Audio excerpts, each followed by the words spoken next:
When taking online classes, sometimes you have to read things that are links in your Canvas page. So for instance, you have to read this article titled My Name.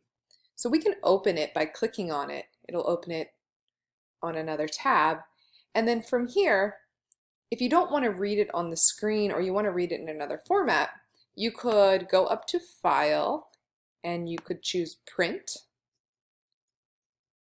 And then from there, as long as you're hooked up to a printer, you can print the article out and you could read it. Another option would be to take the article, copy, open a Word document, and then paste it here. You could change the font if you wanted to. You could make it bigger or smaller. From there, you can also print from the Word document. So this just gives you a few more options of how to read your text that you need to for your class.